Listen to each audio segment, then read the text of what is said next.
So Keith, how did you get into Arsenal? I mean, first of all, when did you first start? You know, what was your first game? Can you remember it? If I'm honest with you, I can't remember exactly the game, but it was 1963 was when I started, and obviously it's a family thing. You know, Dad was an Arsenal supporter, so obviously he took his son, and as I say, at the time when we first started going, you know, the Arsenal team then wasn't exactly the best in the world by a long shot. We had a few good players, you know, Baker, Easton, but you know the rest of them were, you know, just average. Unfortunately, the mob down the road had just won the double. 61 they won the double. Yeah, and 63 when I first went to Arsenal, Manchester United had just won the FA Cup against Leicester. So you can imagine at school everyone supported Tottenham or Manchester United because again, same old ratio, they were winning. So obviously I stuck with Arsenal, but you know, hand on heart, I will say at the odd occasion I did, you know, once or twice go home and say, "Oh, Dad, I think I might change my team." God, he went ballistic. You know, Mum come running in the front room. You know, "What's wrong, son?" I said to Dad, "I might change my team." You know what mums are like. She went, "Oh, that's all right," and he went, "No, it ain't." But you know, we stuck with Arsenal, and I never regretted it. It's the greatest thing my dad ever done, apart from being my dad. You know, it set me off on what you might call obsession or passion or whatever you want to call it. So, 63. It's a long while ago now. Now listen, can I ask you a favour? Yeah. Can we see some of this stuff? Yeah, by all means, of course you can. Keith, this is amazing, mate. This is amazing. I don't even know where do I start? No, not the easiest thing to do, where to start. As I say, this is all part of the 40 years of collecting. There's a silver cabinet, there's a crystal cabinet. So you're saying to me this is some of the rare stuff, yeah? Yeah, so some of the unusual stuff, you know, rather than run-of-the-mill stuff that's been collected. I mean, there's the bottle of champagne there from when we won the Winners' Cup that the players had for their celebration. Wow. Which never been opened, obviously. There's unusual things like down the bottom over there, when we was in Moscow for the Champions League, Russian guy came across in Red Square and he had the Russian dolls, but he had a set of Arsenal ones. Nice. With Henry and then Bergkamp and Wiltord, Pires, and believe it or not, went right down to the very small one there of Lauren, which was quite amazing. But a lot of these are plates from a company called Danbury Mint. They do like specialist stuff. In the cabinet here, that's the Cup winners when we won it in Copenhagen. That is the winner's medal, Paul Davis's winner's medal. Paul Davis's winner's medal. Yeah. That's awesome. Yeah. That is awesome. And then when we done the Cup double, we were the first team in '93 to do it. The club struck up some gold medals for that as well. Only 35 of them to commemorate the Cup double. That's very nice. And done at the Royal Mint? Yeah, done at the Royal Mint, and it was number 17. So of 35, I only did 35. And you got a load of cannons at the top there? Yeah, loads of different cannons, all different cannons. And then, you know, bits like they brought out an Arsenal Scalextric car and they brought out a Hornby train. Yeah. You know, just unusual stuff, you know, that you don't normally see. Barclays Fan of the Month, Keith Martin, November 2004. I like this. Tell us about this one then. Well, it's me and my mate, we actually won a competition, my mate Lau, to go to Brazil to see Corinthians against Santos in the Maracana. And that was a result of winning Fan of the Month. Well, what happened was we won this competition to go, and then he found out the date that we was going, and he said, "Oh, we fly at 8:00." So I said, was it 8 o'clock in the morning or 8 o'clock in the evening? So he said, well, I don't know. Does it matter? And I said, well, yeah, it does. So anyway, he found out that it was 8 o'clock in the morning. So I said, no, I'm not going. So he said, why not? I said, well, because we got Charlton at home that afternoon.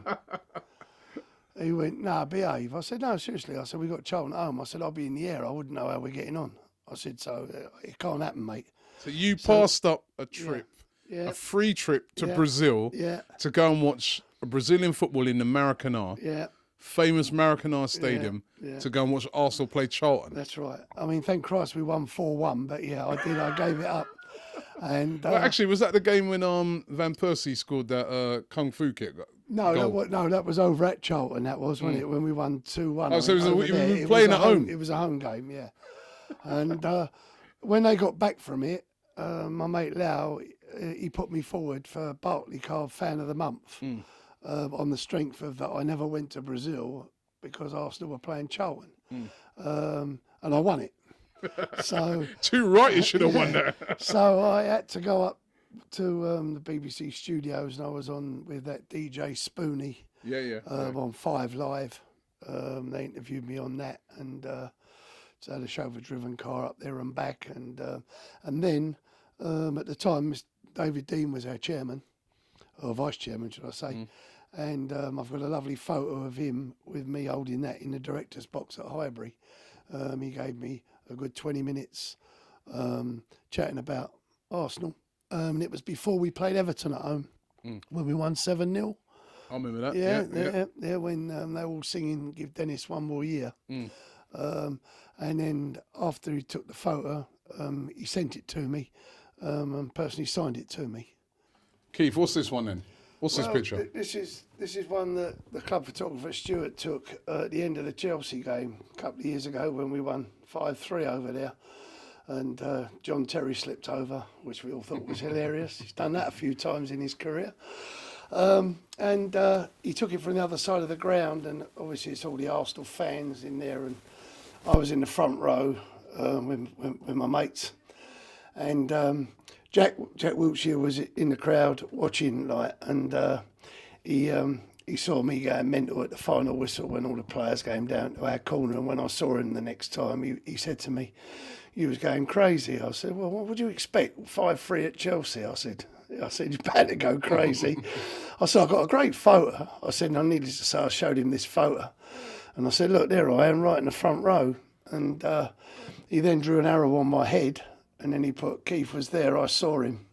Best wishes, Jack Wiltshire." Yeah, it's the best wishes, Jack Wiltshire. Yeah. That's you right there. That's it, right there. Yeah. Brilliant. So I like this one, Keith. It's a nice canvas of the Emirates Stadium. Yeah, I mean, it was one of the very first ones that was taken an aerial view. I mean, quite a lot of it isn't even finished. You know, it was one of the early ones. And I was quite fortunate. One of my mates went up to the training ground with a friend one day. And they were allowed to take one thing up to get signed. Yeah. And he didn't want anything signed, so he said, "Have you got anything small?" So I said, "Yeah, I've got something small." And I gave him that. Not really small, but anyway, he took it for me. And needless to say, all the players signed the roof and the boss signed the pitch. So Arsene Wenger signed the pitch? Signed the pitch, yeah. And since then, quite a few of the players have been round who hadn't signed it. And then I've actually had them here. Carl Jenkinson was here and signed it, and Henry Lansbury, quite a few of them, when he was at the club, have actually signed it like while it's been up here on the wall when they've come round. So it's quite a collector's item now. And then obviously there's all the pennants. Yeah, let's have a look at some of these pennants now. Yeah. I mean, right. They What's go right back. I mean, they start probably from early 60s up there, right through. There's to the more present day ones. I mean, that's a 71 one, 1971, when we won the double. Signed as well? Yeah, signed by Charlie, John Radford, Sammy Nelson, Frank McClintock. Let me show it to the camera. Yeah, that's an original plastic. Wow. 71. Good memories, eh? Yeah, they were good memories. Yeah, they were, because it was one of the, at the start when I actually started to see us win stuff. I mean, a lot of these are all European ones as well, I mean, from all over Europe. This is like AC Milan. AC Milan, yeah, when we won 2-0 and Adebayor scored, he signed that one for me. Wow. When we won 2-0, Yeah. Fabregas scored as well, when we knocked him out. And, there's loads, there's so many different ones. So Keith, the scrapbooks now. I've been hearing about these legendary scrapbooks. I've heard that you put these scrapbooks together, Yep. and that these scrapbooks are so good that even players have been asking you to do scrapbooks for them. Is that true? That is true, yeah. No, that is true, yeah. I mean, I started this years ago, late 60s, early 70s. Like cutting the cuttings out when Arsenal won. There's no losers in my scrapbook. We don't have no defence. Oh, that's why the players want it. Yeah, we don't have no. They don't get a scrapbook in it 6-0 No, Chelsea. no. Oh, no. We never lose in my 5-1. No, we never lose in my scrapbooks. No, that's not happening. No, but no, I mean, it's something that I started doing, and again, it's just carried on and on and on. I mean, when I first started, probably I was lucky to fill a scrapbook a season, with the minimal coverage in the papers. Yeah. But then, of course, as the years have gone by and the colour supplements and everything else that goes with it, I probably get through about 4 or 5 a season now. Wow. And of course, I started doing them, and when I meet some of the players, I always get them if they made the headlines in them to sign them for me.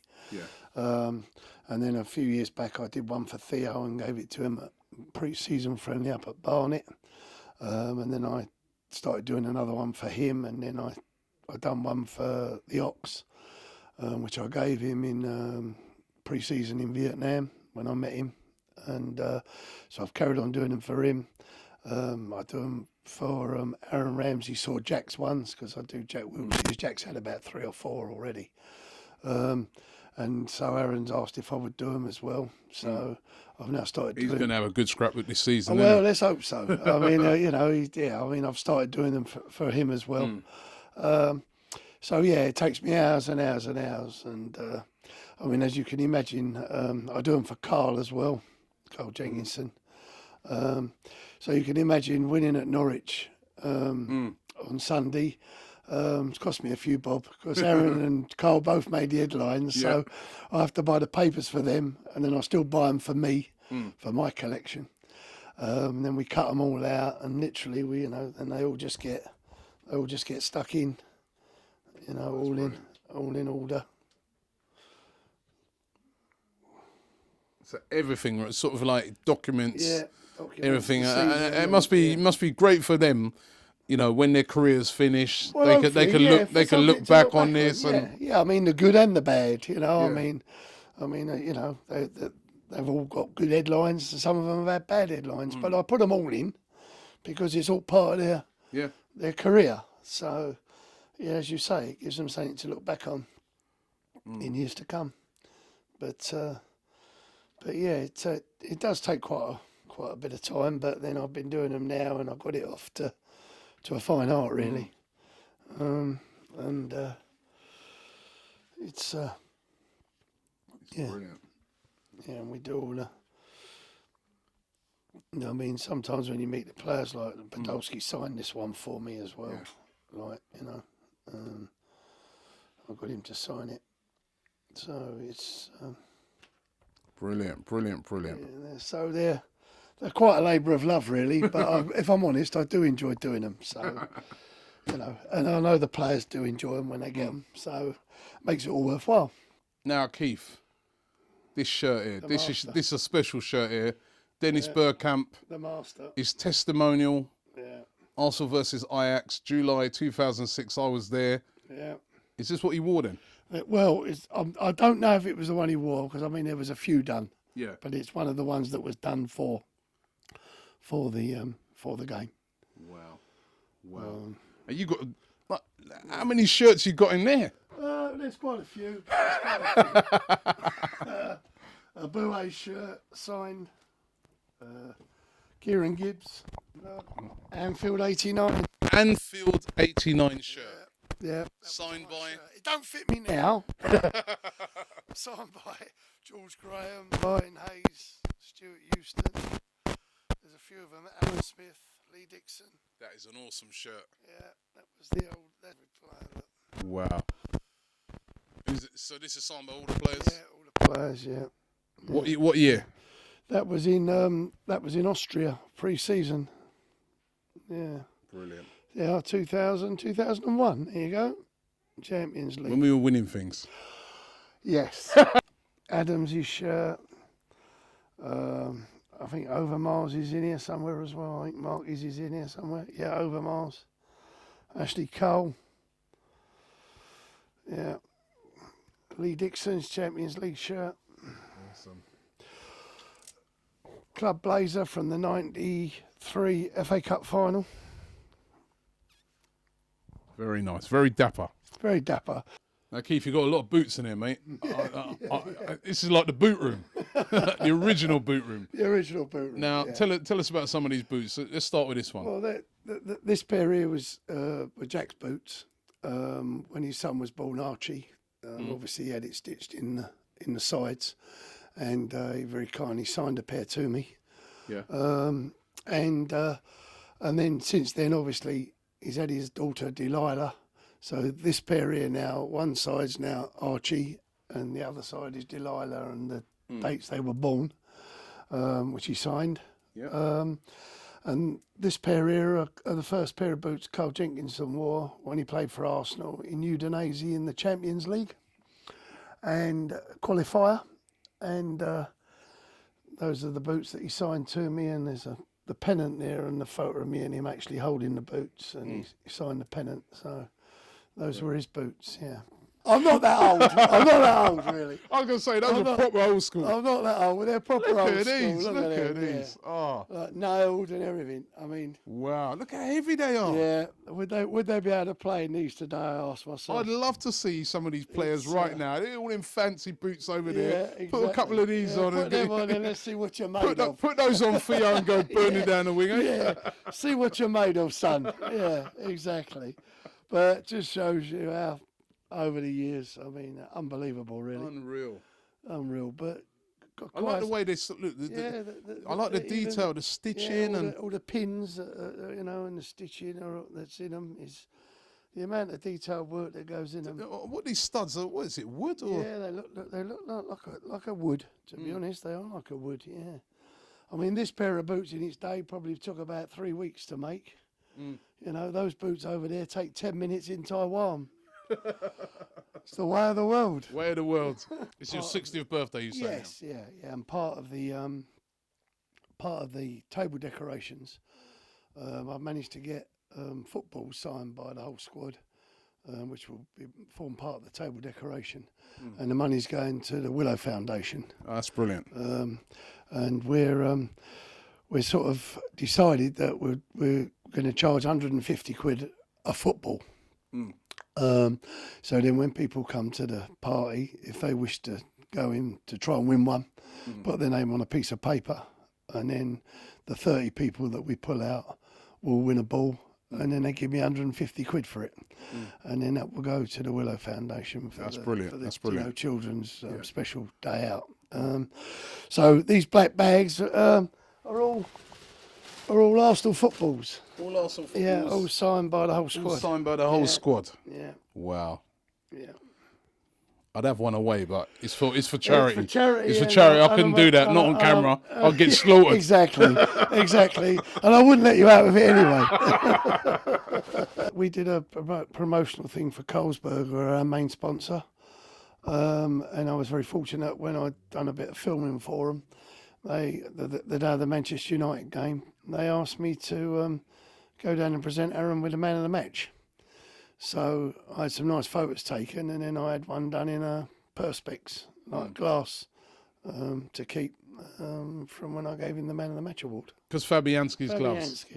Yeah, Lucas's gloves. They got big hands, haven't they? Very big, yeah, very like big. A boxing glove. Yeah, exactly, yeah. And you know, I mean, go to football and that. Even me, I get grief sometimes off the missus. Now, how does your missus put up with all this? I mean, it is like it's a healthy obsession, right? It's a healthy obsession because, you know, Maybe. I mean, how she put up with Well, this? it was. I mean, I'm sure she'll tell you. I mean, it was a big part of my life before I met her anyway. And when I met Joe, like through friends, they said, well, you'll have to put up with his football. And she'll tell you that she automatically thought, oh, well, the odd game here and there isn't too bad. The odd game. but little did she know. But I'm very fortunate, you know, that she knows I come back. I only go to the football. That's true. And yeah, so long as she don't come nowhere further down the pecking order, then she's fine. He's just such a lovely person. How could you not? And I knew that before we met, so that's it. They told me, they warned, and I thought he goes. When they warned you, did you know? Didn't have a clue. They said he goes to every game, and I thought, you know, like my dad or someone used to game on a Saturday, and that's it. But not as crazy and fanatic as he is. But I wouldn't have him any other way.